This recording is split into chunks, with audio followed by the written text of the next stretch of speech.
तो आज हम शुरू करने वाले हैं जितने भी हमारे PYQs हैं प्रीलिम्स के, but not just them as questions कि बस हमें आंसर नहीं, हम एक डिटेल्ड वर्जन से यूज़ कर सकते हैं ताकि वो कुछ पॉइंट्स हम आंसर राइटिंग में भी लिख पाएँ।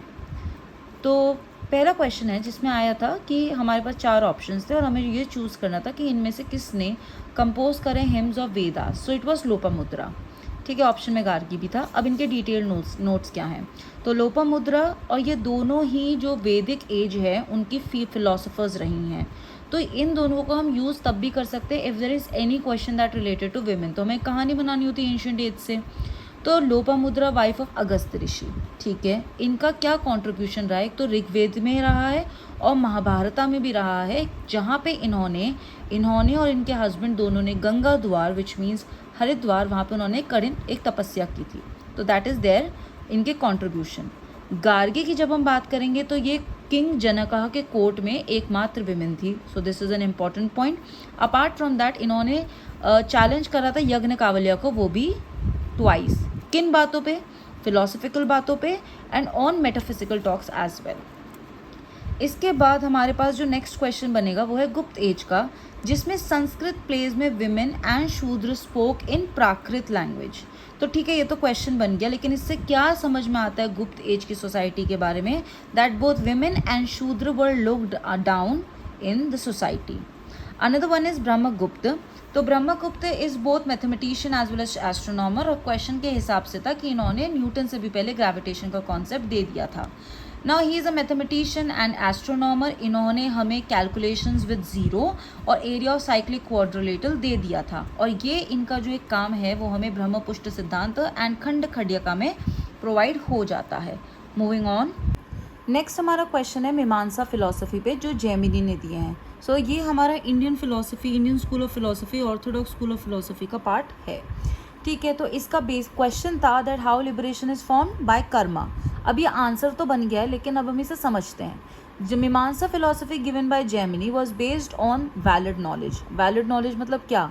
It was based on that Vedas are everything, they are eternal and they possess all knowledge. And according to Vedas का बेसिस था दैट धर्म, आपको धर्म को फॉलो करना है जिसके बाद आपको हेवन आफ्टर दैट प्रोवाइड होगा। सो इसका हमारा ये क्वेश्चन बनता है। यवन प्रिय पेपर को बोला जाता था, और इसे क्यों यवन प्रिय क्यों बोला जाता था? Because it was favourite of Greeks, और रोम के साथ हम ट्रेड करते थे in exchange of lots and lots of gold. Another is Kalighat painting style. तो ये वो पेंटिंग स्टाइल था जो मुग़ल से नहीं अफेक्ट हुआ था, और इसमें हमारे पास जो थीम्स हैं, देखो सबसे पहले हिस्ट्री का अगर हमें पढ़ना होता है तो हमें ना टाइम पीरियड ज़रूर पता होना चाहिए, क्योंकि देयर आर क्वेश्चंस जो हमें मिलेंगे इन टर्म्स ऑफ लाइफ आगे पीछे कि हमें सीक्वेंस में लगाना है। सो कालीघटा पेंटिंग 19th सेंचुरी कैलकटा, और इसकी थीम्स होती थी सिंपल, ये सिंपल पेंटिंग्स होती थी इनकी, और Hindu gods and Chaitanya Mahaprabhu. Next हमारा क्वेश्चन है नटराज ऑफ चोला। ठीक है, तो ये नटराज मूर्ति जो है ब्रॉन्ज की है। ठीक है, ब्रॉन्ज, कॉपर और टिन, ठीक है, उनसे मिलके बनता है। अभी जो नटराज पेंटिंग है इसको ज़रा हमें ये समझना है दैट इट हैज़ 4 हैंड। जो अगर हमारे पास आएगा कि जो शिवा है तो उनके जो अपर लेफ्ट और राइट हैंड है, पहली बात तो यहाँ पे जो शिवा है उन्हें किस फॉर्म में दिखाया गया है? Creator, protector and destroyer. अब एक स्कल्पचर, एक मूर्ति के माध्यम से कैसे दिखाया होगा? उनके अपर राइट हैंड में है डमरू which means creation, upper left hand में है अग्नि जो बोलती है डिस्ट्रॉयर, और जो उनके 2 हाथ उसमें अभय मुद्रा है जो हमें क्या बताते हैं? अब हमने क्रिएटर, डिस्ट्रॉयर, तो preserver.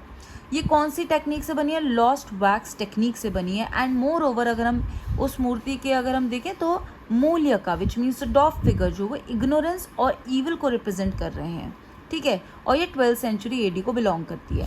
Now you have Gol Gumbaz Bijapur. Gol Gumbaz का मतलब क्या है? सर्कुलर। किसने बनाई थी? मोहम्मद आदिल शाह, 7th सुल्तान, ये उनका मौजूलियम है। आर्किटेक्ट कौन था? Yakut of Dabul. 7 storied octagonal 4 towers. तो एक खासियत ये हो गई, और इससे क्या होता है that each sound echoes 7 times. एक विस्परिंग गैलरी भी है जो 37 मीटर्स तक आपको आपकी आवाज़ सुनाई देगी। हमेशा कोई भी अगर हम आर्किटेक्चरल एस्पेक्ट से क्वेश्चन करेंगे तो मटेरियल जानना बहुत ज़रूरी हो जाता है। सो it is dark grey basalt. Now basalt comes under which category of rocks? That is a question for you. It is a very easy question. ये कब ख़त्म हुआ था? 1656 में। अब अनदर इम्पॉर्टेंट एस्पेक्ट, अब हमें इसकी हाइट भी जान लेनी चाहिए. So it is 200 feet which means 60.96 metres, क्योंकि इस तरीके से भी आर्किटेक्ट रिलेटेड क्वेश्चंस कंपैरिजन में आ जाते हैं. Another question is Modi script. तो ये मराठा एम्पायर में यूज़ होती थी. किस लिए? रिकॉर्ड्स बनाने के लिए. तो रिकॉर्ड्स होते किस चीज़ के लिए? Revenue as well as administration. अब लेकिन ये मोदी स्क्रिप्ट कहाँ से निकली होगी? देवनागरी फॉर्म. इसका मतलब देवनागरी स्क्रिप्ट से ही निकली हुई है और इसे रिप्लेस भी इसी स्क्रिप्ट के साथ कर दिया गया था.